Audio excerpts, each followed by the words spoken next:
नमस्कार मित्रांनो, माय support Marathi YouTube चॅनलवर तुमचे सर्वांचे मनापासून स्वागत आहे। संपूर्ण महाराष्ट्रासाठी आताच्या क्षणाच्या सर्वात मोठ्या आणि महत्त्वाच्या ठळक बातम्या। राज्यात 15 धडाकेबाज निर्णय। उद्यापासून सर्वांना खुशखबर। 17 मे रविवार काही मिनिटांपूर्वीच्या ह्या बातम्या आहेत। या संदर्भात सविस्तर माहिती या व्हिडिओत जाणून घेऊया।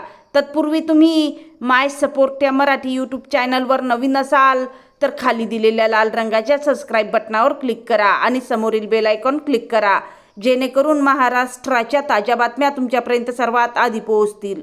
तर चला सविस्तर बातम्या जाणून घेऊया।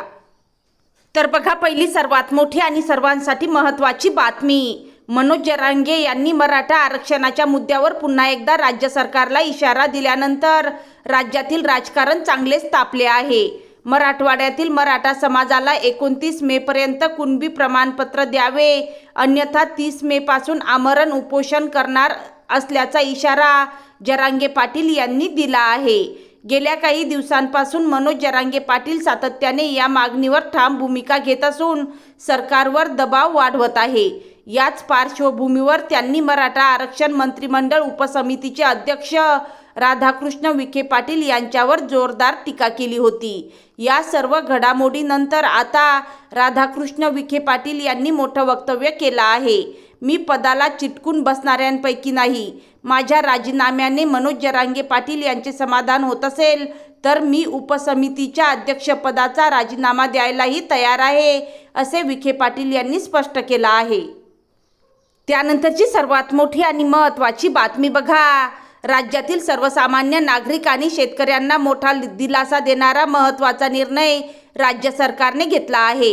मुख्यमंत्री देवेंद्र फडणवीस यांच्या सूचनेनुसार महसूल मंत्री चंद्रशेखर बावनकुळे यांनी घरे आणि शेती संदर्भातील शर्तभंग नियमित करण्याचे अधिकार थेट जिल्हाधिकाऱ्यांना देण्याचा ऐतिहासिक निर्णय घेतला आहे।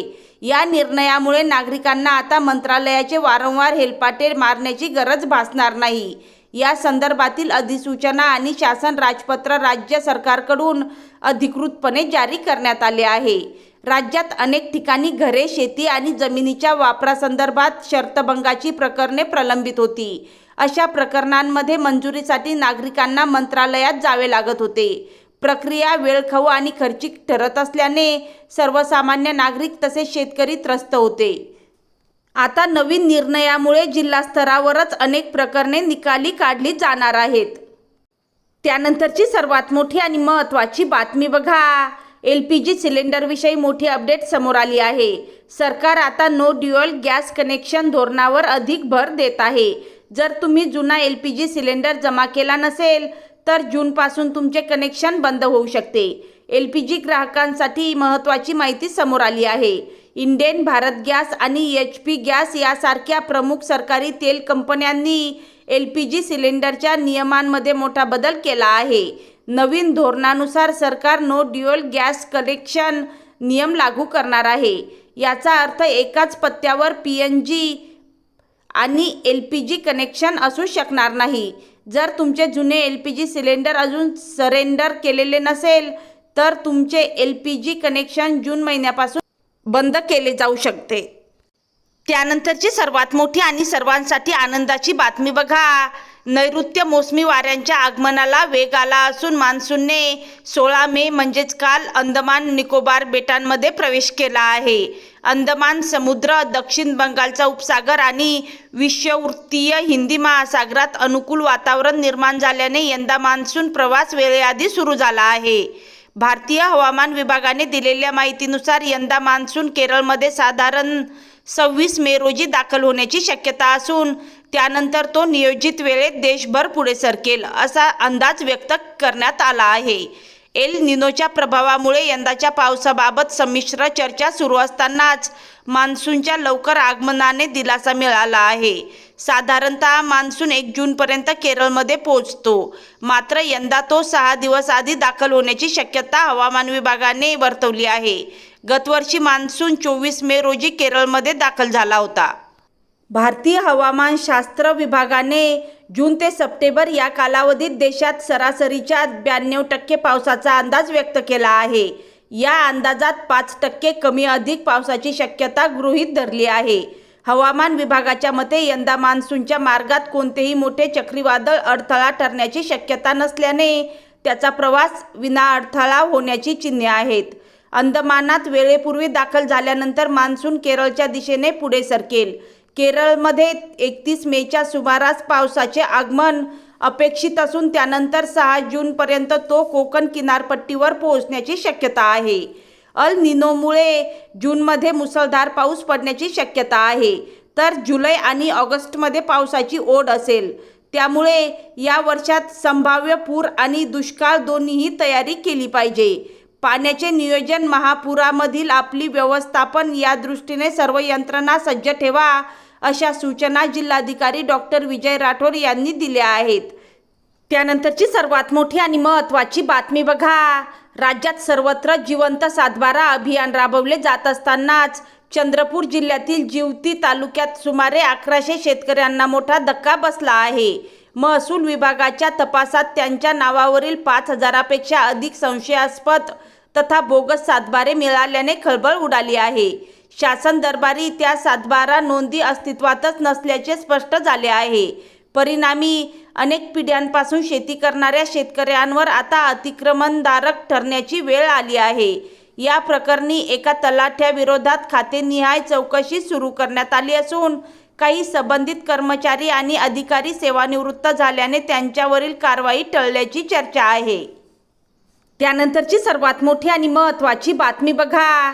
बच्चू कडू यांनी एकनाथ शिंदे यांच्या नेतृत्वातील शिवसेनेत प्रवेश केल्यानंतर आता शिंदे गटाने मिशन विदर्भ हाती घेतल्याचं दिसत आहे. विदर्भातील अनेक नेत्यांना आपल्या गळाला लावण्यासाठी शिंदे गटाने सापळा रचला असल्याचंही बोललं जात आहे. विदर्भात शिवसेनेची ताकद वाढविण्याचा शिंदे यांचा प्रयत्न असल्याची चर्चा होती. या चर्चेला आता शिंदे गटाच्या बड्या नेत्यानेच बळ दिला आहे. शिंदे गटाचे अकोल्याचे संपर्क प्रमुख आणि माजी आमदार राजन साळवी यांनी मोठा बॉम्ब टाकला आहे. विदर्भात येत्या काळात मोठा राजकीय भूकंप होणार असल्याचा दावा राजन साळवी यांनी केला आहे. विदर्भातील अनेक पक्षातील माजी खासदार आणि आमदार शिवसेनेत प्रवेश करणार आहेत. हे सर्वजण शिवसेनेच्या संपर्कात असल्याचा दावा राजन साळवी यांनी केला आहे.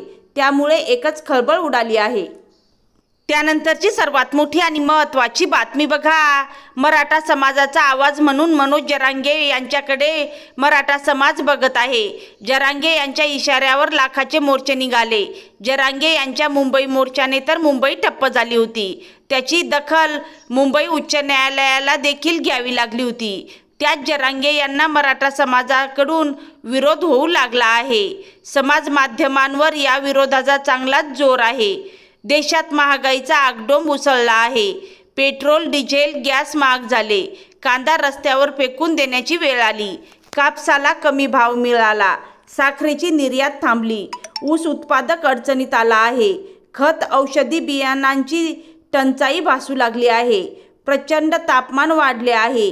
पंतप्रधानांनी काटकसरीचा सल्ला दिला आहे. वाहने कमी वापरा असे म्हटले जात आहे. अशा प्रतिकूल परिस्थितीत केवळ एका जातीच्या प्रमाणपत्रासाठी आंदोलन करणे योग्य ठरत नाही, अशा शब्दात मराठा समाजातील तरुणांनी मनोज जरांगे पाटील यांच्या आंदोलनाचा विरोध केला आहे.